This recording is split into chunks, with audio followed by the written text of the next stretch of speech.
Today's video is courtesy of Cexxy hair. They sent over some beautiful straight hair that you can see have obviously curled. They sent over a 16, an 18, and a 20-inch bundle with a 14-inch middle part lace closure. The closure is a 4x4, so it goes like here and here. So I have many videos on how I bleach knots, but I've never showed you guys, or maybe I have, but it's been a while, how I tint the lace on my closures. A lot of the times the closures come in different colors or shades, so the lace itself sometimes is a little bit pale yellow. If it looks a little bit pale yellow, me having dark skin, it just looks a little bit funny and a little bit more synthetic. So I'm going to teach you guys how I go ahead and tint the lace. Then I'm also going to start to style the wig on camera. I did make this wig using the hot glue gun method per usual. So let's jump right into the tutorial and then I'll be right back with my thoughts on this hair. So this is the packaging from Cexxy hair.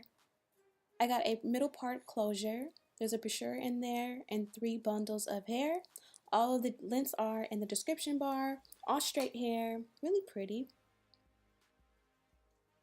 The bundles were nicely constructed. The hair was in tip-top shape. So we're going to put the bundles back in the box.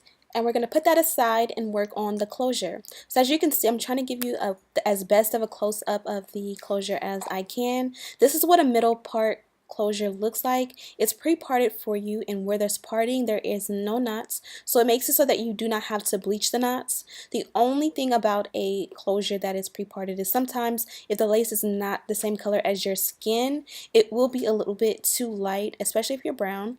I'm going to take this red fabric dye in the color tan, and I put 1 cap full and did a test with the napkin just to see if it matched my skin color, and it did, but I kind of wanted a little bit more, so I added a 2nd cup full.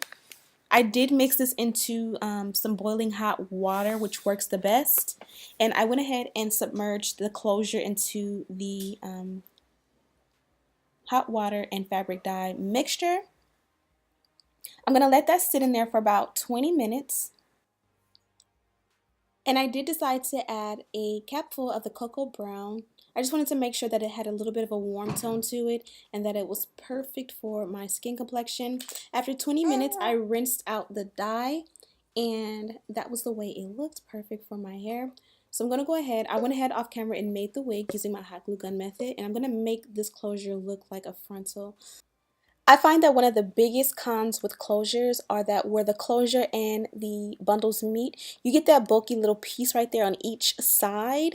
So I'm going to do my best to take a pair of scissors and cut that off without cutting into the needle and thread, or the threading there, so that the wig does not come undone. So I added a little bit of a silken sheen or an oil sheen to help to curl the hair.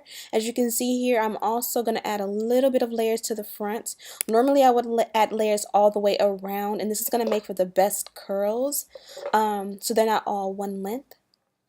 I was going to go for like a more wavy kind of look where I kind of twisted it a little bit and then let the ends stay straight and kind of pull it together. I'll do that for another tutorial, but I kind of wasn't doing it right here and I wasn't feeling it. So I'm going to go back and do full on curls. I'm not taking the curls all the way up. I just kind of want them on the ends for more of a finished look. Sometimes I'm into bone straight hair, and sometimes I kind of want a little bit of curl to it, where it's not super uniform curls, but it just kind of adds a little bit of texture and fun and a finished look to the hair.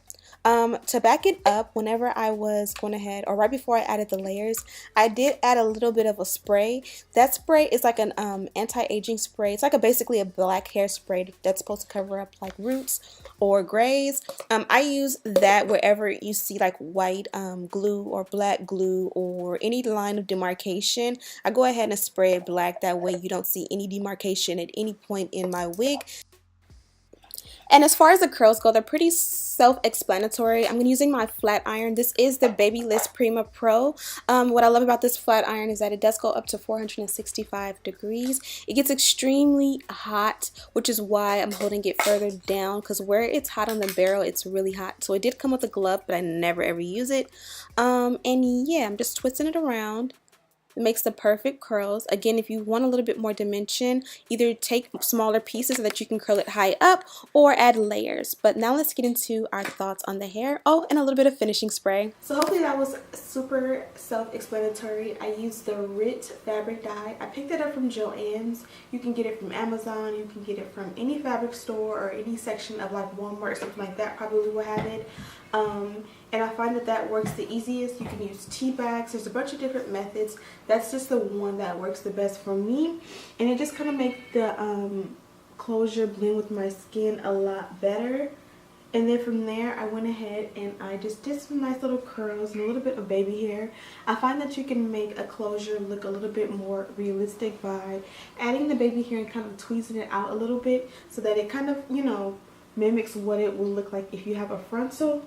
The parting on this closure, since it is pre-parted, usually that means that there's no knots like in the specific parting, and I do like that about it. But I can say that I could tweeze it out a little bit more to be a little bit thicker, because on camera I'm kind of losing it a little bit. So I can just go ahead and add a little bit of powder and it'll make it pop a little bit more.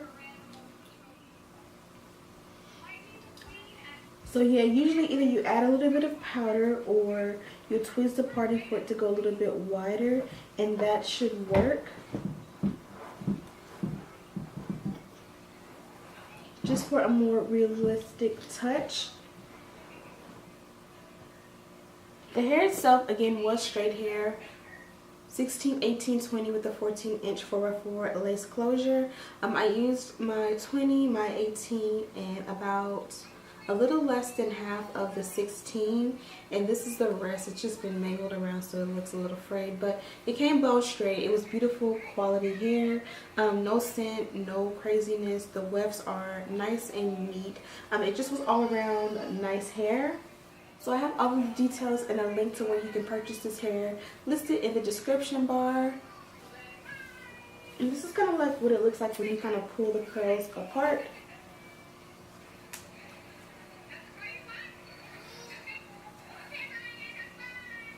I hope that you guys enjoyed this quick tutorial. Don't forget to like this video and share with your friends. And as always, I'll see you in the next one.